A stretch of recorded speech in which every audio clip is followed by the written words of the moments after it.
Lesson 6-4, Writing Vectors in Trigonometric Form.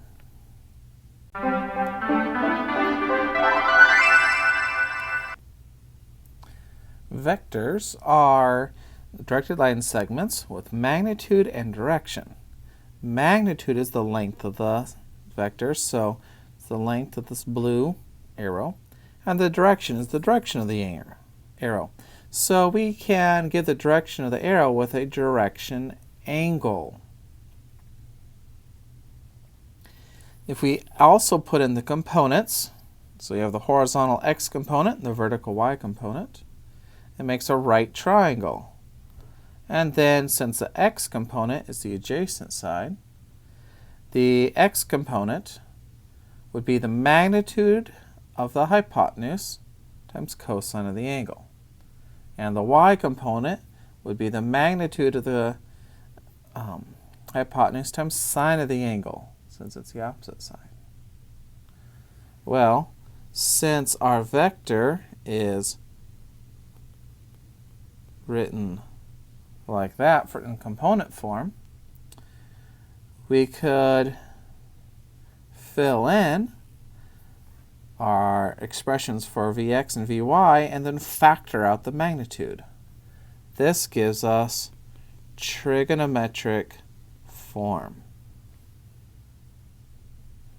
If you needed to find the angle, you could look at this right triangle. You could see that the angle is found with tangent Vy over Vx.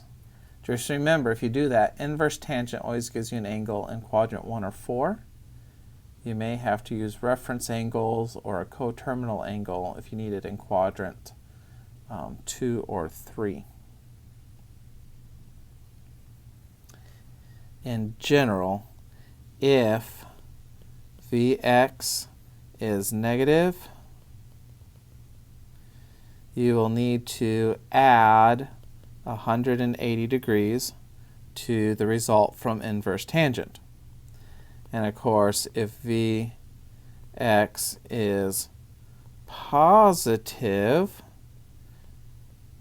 and theta is negative, that means we're in quadrant 4. So you would like it to be a positive result. Just add a 360 to get a coterminal angle. So if your V is negative, you're going to add 180. That'll put it in quadrant 2 or 3, but with the same reference angle. If your result, if Vx is positive, but your angle's negative, just add 360 to bring it around to the same place, but with a positive angle. Here are a couple examples using that. First one, let's write the vector in trig form. Well, to do that, we'll need to find the magnitude and the angle. So let's start with the magnitude. That'd be the square root of Vx squared plus Vy squared, or negative 12 squared plus 5 squared, which gets 13. So the magnitude is 13. To get the angle, use tangent, be Vy over Vx, or 5 over negative 12. Use inverse tangent on your calculator, you get negative 22.6 degrees. All right.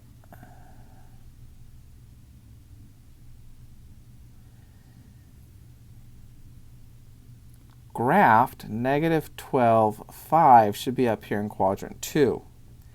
Negative 22.6 angle is here in quadrant 4. We need to bring it around to there. So if you notice, the x component is negative, so we are going to add 180 degrees to bring it around to quadrant 2. That gives 157.4 degrees. So our vector in trig form, it's our magnitude times cosine of the angle, sine of the angle. So our vector is the magnitude, which is 13, cosine of the angle, sine of the angle.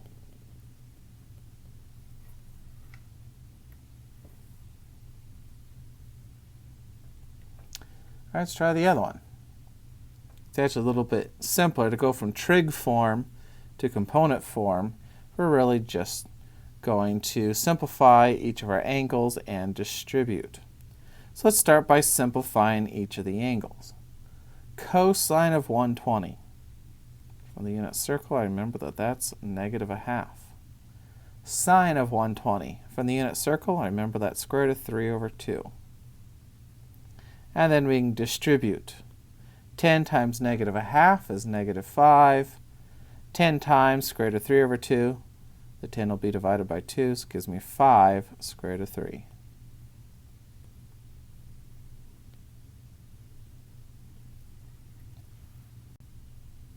Find the component form of a vector representing the velocity of an airplane descending at 100 miles per hour, 45 degrees below the horizontal. Well, if this is the horizontal, 45 degrees down would be like that. The length is 100 miles per hour, and we want the components. So this would be Vx and Vy.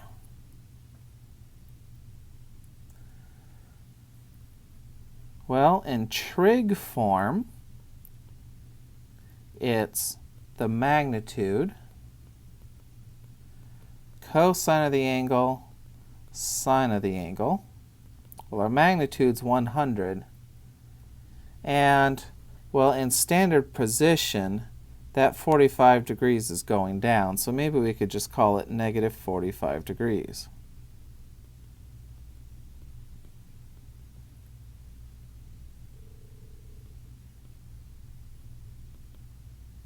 And then simplify. So I have 100, cosine of -45, so cosine of down there is square root of 2/2, and sine is -square root of 2/2.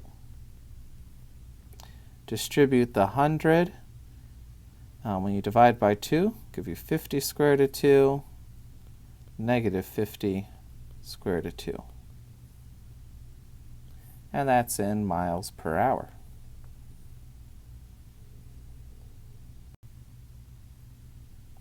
Let's add these vectors. They're in trig form. Now it's hard to add the vectors in trig form. So what we're going to do is we're going to put them into component form first, then add them, and then put it back into trig. So the first one, cosine of 210 is -square root of 3/2. Sine of 210 is -1/2.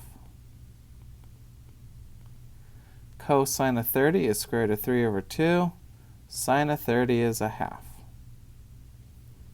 Distribute. So this will be -2 square root of 3, -2, plus square root of 3, 1. All right, we'll add those by combining like terms. So -2 square root of 3 plus square root of 3 would be -1 square root of 3. -2 plus 1 is -1. So there's our answer in component form, but now we need to put it into trig form. So we need to find our magnitude. So it's the x component squared, the y component squared. It's -square root of 3 squared plus -1 squared, which I believe gives 2. And then we need to find the angle. So tangent of the angle is the Vy over the Vx, which was -1 over -square root of 3. All right, and that gives 30 degrees. Use inverse tangent, or look at the unit circle. Oh, but wait. Inverse tangent only gives you something over here. -square root of 3, -1 is somewhere over here. So we had 30 degrees. We want to bring it around, so it's in quadrant 3. If you like, the Vx is negative, so we're going to add 180 degrees. So our angle is really 210. You have to watch that with the inverse tangent. So in the quadrant that it gives you, or do you have to add 180 to bring it around? So our answer in trig form is magnitude, cosine of the angle, sine of the angle.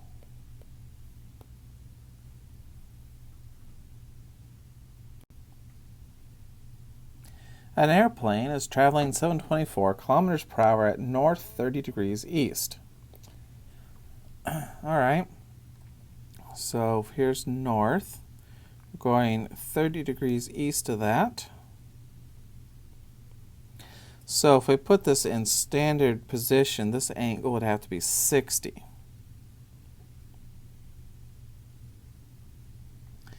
And it's 724 kilometers per hour. So we could make a vector for our plane. It's 724 cosine 60 sine 60. And the wind is from the west, going that way. If it's from the west, it means it's heading east. So you can make a vector for the wind. It's 32. And our angle here is 0.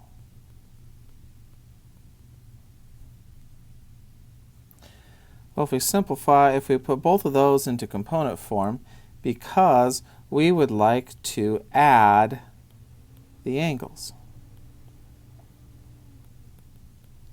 Cosine of 60 is a half. Sine of 60 is square root of 3 over 2.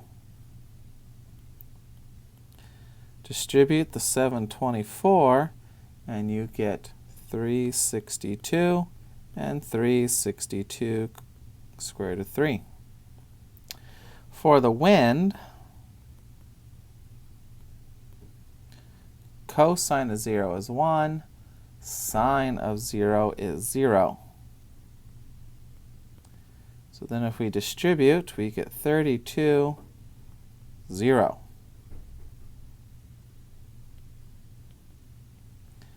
All right, add them together.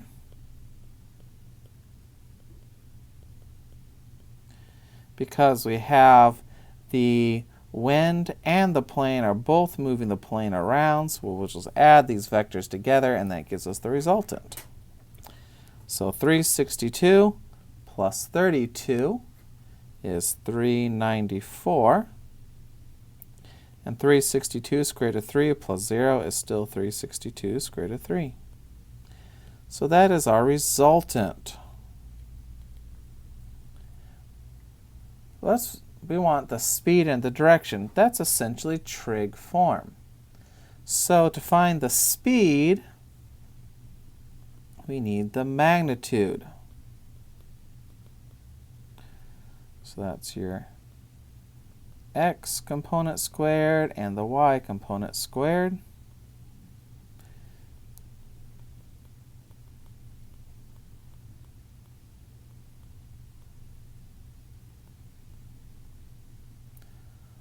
And that gives us 740.5 kilometers per hour. So there's the speed.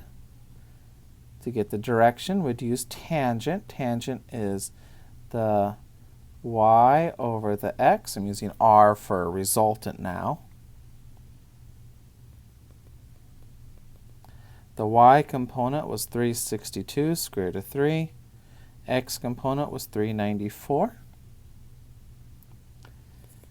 And both of those are positive, so we're in quadrant 1. So our inverse tangent is just going to give us the correct angle, 57.9 degrees. So that's in quadrant 1 here. So that would be measuring from the east, going 57.9 degrees up towards the north. So that is our direction.